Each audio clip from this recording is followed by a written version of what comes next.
Ladies and gentlemen, welcome back to the Super Bet Chess Classic, a tournament being held in a beautiful hotel in Bucharest, Romania, with many top players competing as a warm-up to the Candidates Tournament later in June 2022. Today we have a handful of games. A couple of them are not so interesting. Many of them are incredibly interesting. It's going to be a great recap. And Benji, who you cannot see, is currently laying on the ground. Thankfully, he is very low energy right now, because yesterday I tried to record with him in the room and it was just terrible. I had to go downstairs and put him in his little playpen. Anyway, that's one dog mention. I know if I mention any more, you guys are probably going to unsubscribe, call the police, you know, very reasonable responses. I'm just kidding. I saw your comments in yesterday's video. Many of you are very supportive. It's very true that the people who are the people who, I guess, have maybe some of the most negative things to say are the loudest. And generally, if you're a watcher of a YouTube channel and you're just enjoying the content, you tend not to comment. You just enjoy the content. So I thank you very much. Now, today we are going to look at an opening which is, it's really dumb. The move is not dumb. I'm just saying the fact that moves like this even exist is dumb. All right? I learn something new every time I watch a top-level tournament. Well, today, Report played e4, e5, knight e2. What? So, the idea of knight e2 is it's very simple to understand. No, it's not. No, it's not. No, it's not. It's called the Alapin opening. This is also called the Alapin. It's called the Alapin variation of the Sicilian. Knight e2 it breaks everything, you know, like every bit of principles, period. But of course, white cannot be worse. We can also name this the horse cloud, the knight cloud, the bong horse. I don't know. The point is that you still will play d4. Okay, like let's, you know, you're still gonna play d4, but there's gonna be some different ideas of where this knight is gonna end up. Maybe you won't play d4. Maybe you'll play knight c3 and then play like g3, bishop g2. I don't know. That's also an option. Yeah, so Linier plays knight f6, which is just the very principled move, attacking the pawn in the center, and Report plays d4. Believe it or not, knight f6 is actually not very popular. Bishop c5, knight c6 are both quite good here for black and more popular than knight f6. Now he plays d4, and Linier takes the pawn this way. If he took this pawn, then I think Report was going to go here. I think. The point is that queen h4, there is g3, so you're fine. This is well protected. If after f3 you move the knight back to f6, well, now I hit you with tempo. And actually, you have to retreat, and I mean, white is just clearly better here because white has way more center and way more development. So I think that was the idea. I think the idea was knight e4, f3. Dominguez just takes on d4. Now we have e5, and believe it or not, as early as this position, we have no games in the database, like at all. Linier follows the game plan here of, like, if the guy's doing something crazy, just like let him do something crazy, but try to stabilize. So Report takes en passant, and what's funny is that now we have a reverse Scandinavian. Doesn't this look familiar? So if you go back several moves, right? We had pawn takes pawn. So it's like e4, d5, takes, knight c6, queen a4. So it's kind of like a reverse Scandinavian. Like, admittedly, there have been more trades, but that's how you have to think of things at this level. And Report castles queenside. Report is not afraid of anything discovering his queen, because the queen will just go somewhere. Then he plays knight e4, looking for an exchange. He gives the check, and Linier just correctly blocks with the queen. Trust me, there are many traps in this opening. Like, if Linier plays this move, for example, lining up the bishops, not that he would do this, then suddenly knight f4, and there is very real danger. So he does the right thing, which is trying to trade off and also castling on the same side. So again, he has the option to create imbalance by castling on the short side, but that move loses immediately to which two-move combination that you will obviously see if you pause the video? Very good. Wow, look at you. Queen takes c6. No, just kidding. Queen takes e7. The point is that now there are two pieces that are loose, and these two pieces come alive. The bishop opens the door to the knight, and the rook's door is opened. I suppose the bishop opens the door for the rook. The bishop itself isn't blocked by any doors. If f6, you take the bishop, and then this is still under attack. So yeah, Lanier doesn't look for any sort of imbalances, well, everything is symmetrical. So they both have the two bishops, the knight, the same side castling, and they both have the same pawns. They both lost their E and D pawns. And what, the remainder of this game is mildly exciting. This kind of nice pawn structure here for white, kind of locking down these pawns. Not a whole lot happens. I'm not going to lie to you. I'm just going to keep clicking the forward button. No one really ever got any more significant winning chances. Lanier turned this into a bishop versus knight position because the light-scored bishop really cannot touch the queenside.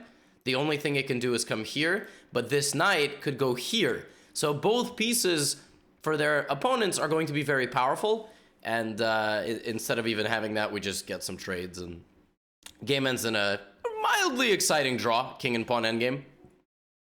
This black king shielding the white king from entry, and shielding it from entry this way. Benji, what are you doing? What are you? I don't even know. You are like licking and trying to sniff dirt under a wall. I don't even. He is ridiculous. Benji, come here. Now, that game obviously started much more exciting than it turned out, right? I think we can all agree. It was very interesting. And this actually 92 has been played. Hey, you want to go try this in your games? I mean, you can, but I don't know if I recommend it. And I mean, I would recommend you playing Gambits or something that's not 92. Even the Wayward Queen attack is probably better. Okay, but the next game I have for you does not really have any sort of crazy opening experiments. It is a symmetrical English. You see, Wesley So is winning the tournament. He does not need to win with black, so he is not going to be playing c4, e5. He's going to be playing a symmetrical. However, he does go for imbalance right away, which is the move d5. And d4 played by Levon, so we have c and d pawns traded by both players. And this bishop is coming alive, but knight b4 is just a very decent move. So now you attack this, and this knight is under some pressure, but then there's queen takes queen, so we have a queenless position. And folks, I'm not going to lie to you. I'm just going to keep clicking the forward arrow and talking because there's not a whole lot I can talk about in this game. Levon gives away his beautiful bishop and gives the bishop pair to Wesley to damage his queenside pawn structure. And then proceeds to hide his king on the comfortable f2 square and then put pressure on the c-file with the move rook c1. Even though black has the bishop pair, the fact that his queenside pawns are so split is a very big problem. So he decides to remove the knight from existence because otherwise the knight would have gone here or here and terrorized the black position. Now we have opposite colored bishops with a very slightly worse position for black. But even with all the pawn imbalances that arise and the very passive nature of the black rooks, at least the one on g8, and the temporary loss of a pawn, black is completely fine, gets a little bit of counterplay, and yeah, I mean, the game just ends in an opposite colored bishop draw with literally all the pawns falling off the board. Wow, so some games get like a 9-minute recap and some games get like a 2-minute recap. I mean, yeah, that's just how it goes. Next game, Я не помнящий versus Maxime Vacher-Lagrave. This is a matchup of two guys who love the same openings. So they both like the Najdorf. Well, one of them is trying to play a Najdorf, right? He wants to play knight c3, a6, or knight c3, knight c6. He has been playing that as well recently. Benji, please go away. Please, I love you, but oh my god, please. Okay, I guess I'll pet you while I record this video. Fine, come here.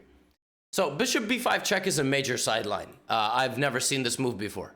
Like, honestly, to be honest with you, it doesn't look all that ridiculous. I've just never really seen it. And then I've also never seen this. He plays c4. Folks, and the idea of c4, just so you understand, after bishop takes b5, I don't even think it's to take like this. It's to take like this. The point of this is to set up the Marakshi pawn structure against the Sicilian, where you have like a kind of a pyramid of light squared pawns. That is the idea of c4. Now you might say, well, what about knight takes e4? Yeah, but then queen f3 is quite annoying, and then there's this, and yeah, it's not very pleasant. I mean, this has been played before. And generally what happens here is something like this. Like, just in an absolutely perfect world, what happens is something like this. And white just has a very pleasant position here. Very pleasant. White's pawns block out the light squared bishop for black. And I mean, just in general, white is always doing comfortably here, but of course not winning. Just, you know, if your position is comfortable, that's good enough at this level. Yeah, I mean, now we have h3. So Nepo plays it in a slightly different way and actually trades the knights. Like I just said, you know, bishop takes knight is sort of what happens here. So we have a trade of knights and bishops, and Nepo gets his desired structure. But then Nepo goes for an exchange of everything. So now it's just queens and rooks.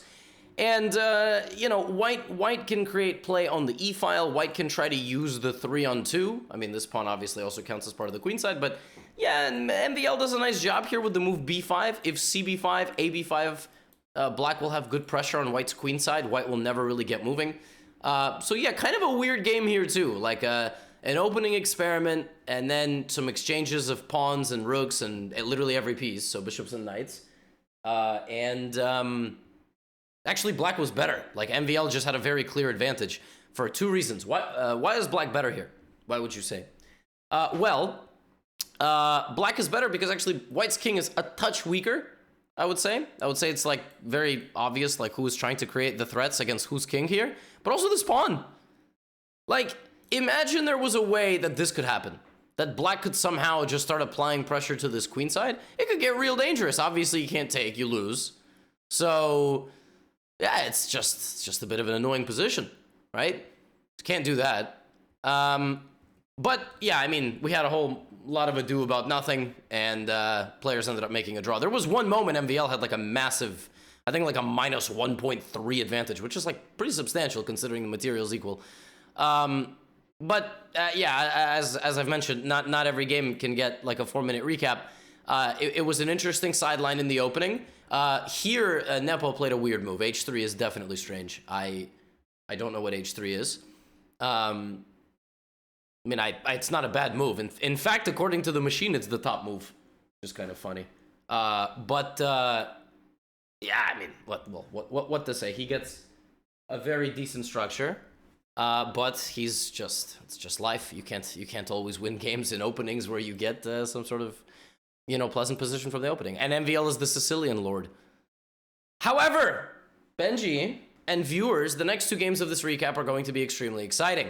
So, Bogdan Deac plays the King's Indian, plays d4, and Alireza Firouzja plays the King's Indian defense, which is seldom seen at the top level.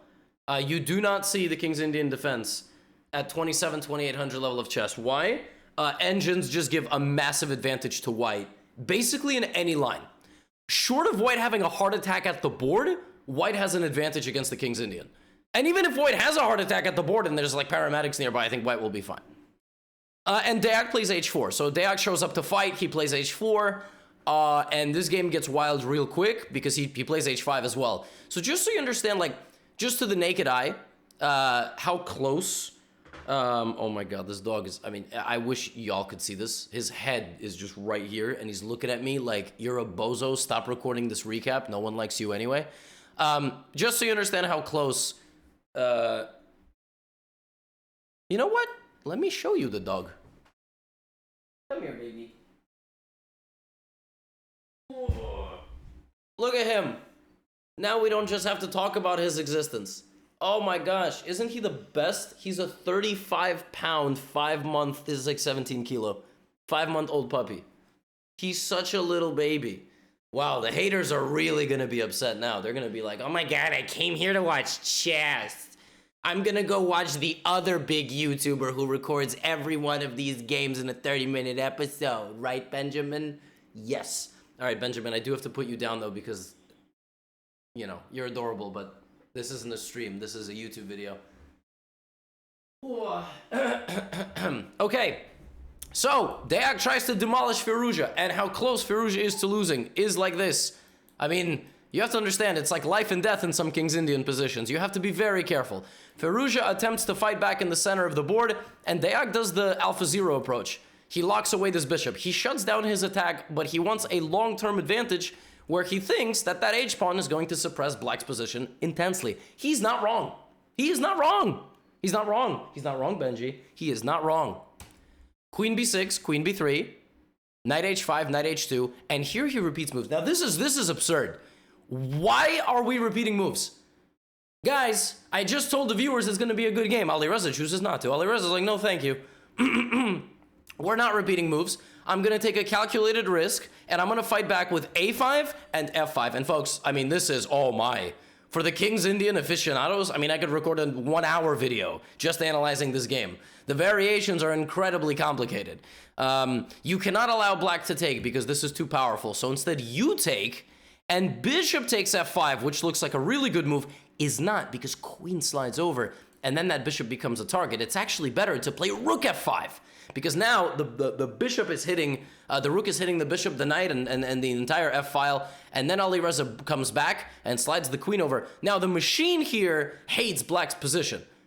I mean, it actually objectively thinks that black is lost, because it always thinks, it's just the hater. It's a, hey, what are you gonna do? Stockfish is the smart kid in class who read like 4 chapters ahead in the textbook, and when the class is still on the other chapter is like, well, actually, that's not exactly...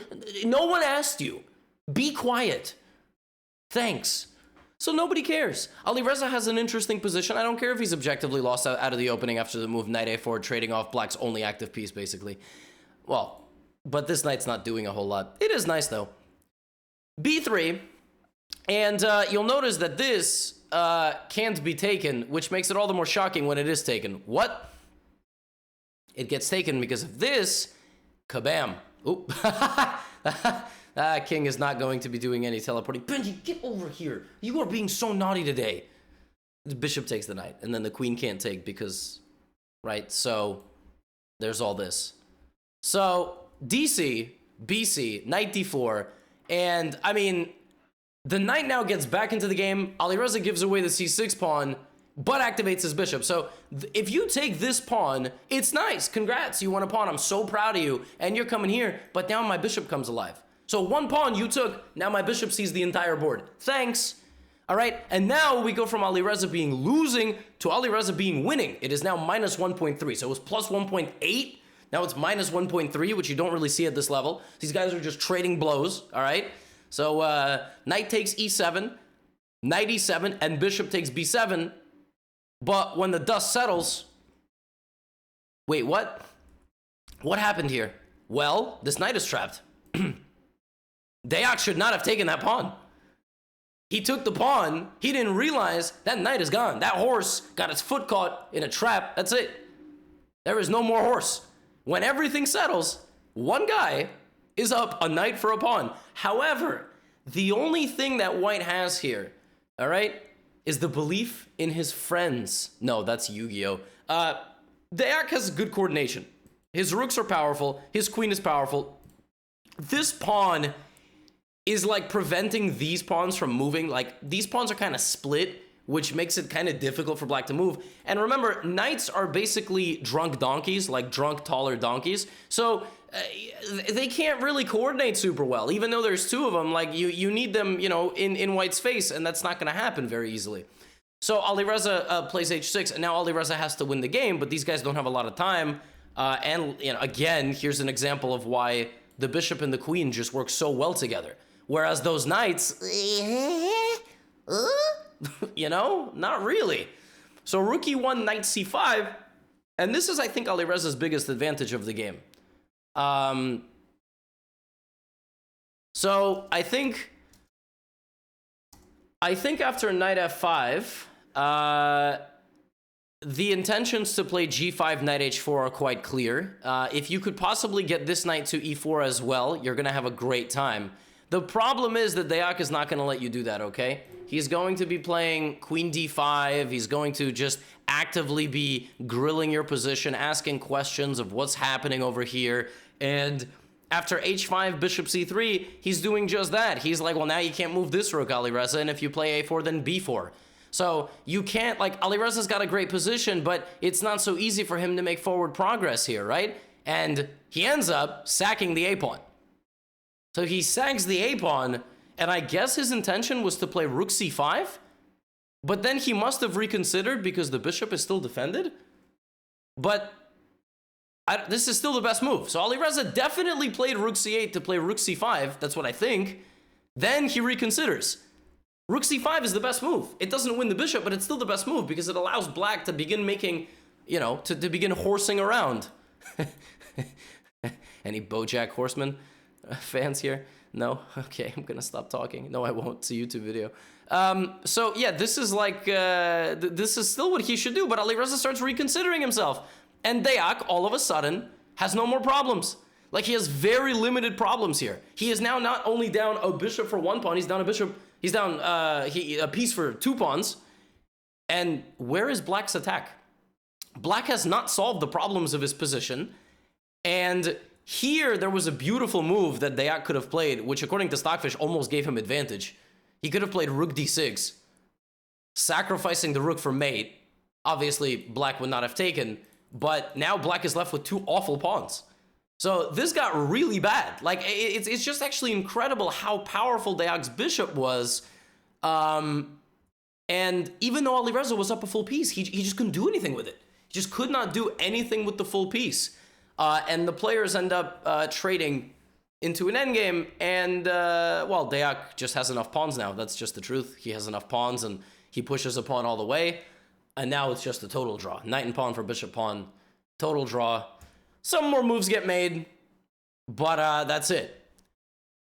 Actually crazy. I'm sure Deac in this position thought, all right, well, I'm probably going to lose, but I'm going to keep playing, and all of a sudden, I mean, it just goes to show you, knights coordinate so horribly on an open board, whereas a bishop is just a beast, an absolute beast. I mean, sure, Alireza should have won the game, but coulda, shoulda, woulda. Another draw. Now, that was pretty exciting. The last game that I have for you is a decisive game, although you wouldn't think of it because it started as a Petrov. Caruana versus Mamedyarov. So we have a main line with d4, d5. This has been played many times, but now the branches begin. Here, rather than bishop d6, we have bishop e7. Then we have bishop f5, which is the 3rd most popular move. So we go from 2nd most popular move in a position to 3rd most popular move in this position of the 2nd most popular move. And we keep digging further and further. Now, what's interesting is that up until this moment, we are following 8 games. And the first iteration of this game at the highest level was a game, Непомнящий Wang Hao 2020. Like 3 days before the COVID pandemic exploded. They were in the candidates in Russia. They were playing, and Nepo played the move h4 against Wang Hao, and I think he went on to win the game. The point is that bishop takes h4 simply loses material, so you cannot take, and obviously you are going to try to play knight g5, which is exactly what Caruana did in this game. In that game, I think Wang Hao took the knight. In this game, we have g6, and this position is a new position. Here, Ante Birkic against Matlakov in the FIDE Grand Swiss played the move f6. And I think the game went knight e6. To prevent that, Mamedyarov plays queen d7, so a brand new position. And in this position, the best move actually is queen d7. So, yeah, these guys know what they're doing. Or h6, very close, but not f6. So h5, right? And now now he gets rid of the knight and rook e8. And basically, Black's game plan here is, look, I got weaknesses, but we have completely symmetrical structure. I don't think I'm worse. White's game plan is, I think you're an idiot. Bishop f6, takes, rook e8, no rook trade. Look at that, stubbornly moving the rook to a passive position, right? To avoid the trade and then maybe create some attack. I mean, White is a couple of moves away from winning. Just so you understand. At the highest level, the game hangs so quickly, so delicately, I should say, on on a knife's edge or by a thread. I mean, it's game over like very soon. You could lose immediately. So they gotta be sharp, right? Rook f1, he goes knight a6. Now, just so you understand, when I played knight g4, this could be taken, but just something like queen g3, knight g4, like I'm just saying it's so close. Everything is within one move of each other, right? Like you can't go knight g4 straight up. So you play queen g3, then knight g4, and then you play, but f3, knight g4, queen d2, queen h6, something like this. So what happens? Knight a6, bishop e5, queen e6, and now f4. This was actually one of the reasons that Caruana played the move rook f1, right? He wants to create an attack with his own kingside pawns. And he's going to do just that. And it's not so easy for Black to just play a move like f5 because then you go here, and then you go here, and you go here, you go here, you go here, and everything that I just said happens, because this bishop is too strong. So f4, knight b8, and yeah, the second the knight moves, I mean, Fabiano's going to play f5. So he sacrifices his f-pawn to double Mamedyarov's pawns, and now we have queen h3, and there's a threat of mate, which shockingly Mamedyarov sees and blocks, and now we have rook f5. That is a dynamite move. That is a move you could miss from a distance. You cannot take the bishop, because you lose to the amazing queen g4 and rook h5. A ladder mate in the middle of a game. Not quite a ladder mate, because you can do this, but it's bad enough, right? So knight d7, and the attack rages on, but the craziest thing is this queen fires at this king from the other side of the board as well. Like, full rotation, king moves, and now rook h5 to get down over here, and also maybe bring the queen back at some point, somewhere. Maybe knight f3, knight h4, knight f5, right? And you're still threatening to take on a7, so Mamedyarov goes to deal with that, but now the queen threatens that pawn. You deal with that, now the queen comes all the way back. So I'm forcing your pawns to move. I'm like, you're next. No, just get, you're next. No, Okay, and now I'm back here. Knight g4 is coming, bishop h6 is coming, getting my queen involved in another way is coming. Rook h8, and Fabiano's like, yeah, we could trade. Why? Here comes the queen. Here comes the queen. Here comes the horse. King e7, knight h6, here comes the horse. Mamedyarov runs. He plays king e7. Okay, we have a repetition of moves. All right, king c8. Mamedyarov's running. Now he comes back. And the pressure's still on. I mean, Fabiano's trying his hardest. He's unable to break through, but now's his chance.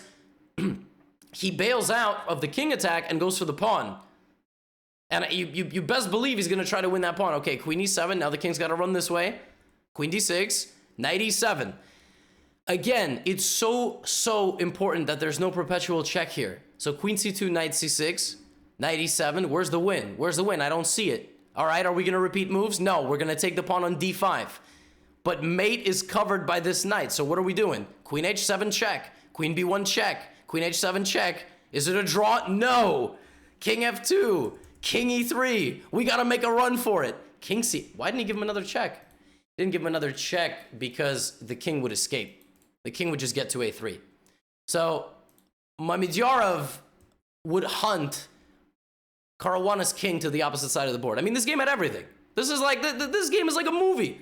Like the king, the final act of the king is to run away from the aggressive queen all the way to the a3 square, hide, and Mamedyarov resigns. I mean, he just resigns. He could play on here, apparently with the move king b7. Yeah, but no, he just resigns. I guess he just assumed that he was lost no matter what. Stockfish thinks he's lost, but not, like, resignable. But, yeah, there's just no more checks. And this is coming, and he's going to move the knight. And, I mean, yeah, like I said, he probably could have played on. But maybe he lost on time. I don't think he lost on time. But, so Caruana wins. You know, he gets a point for himself and his hard work. He's now 2.5 out of 5. Wesley So still leads the tournament with 3.5 out of 5. And then it's Aronian, MVL, and Bogdan Daniel Deac from Romania. Hope you enjoyed the recap. Hope you enjoyed the dog. And I will see you here for the next one. Get out of here.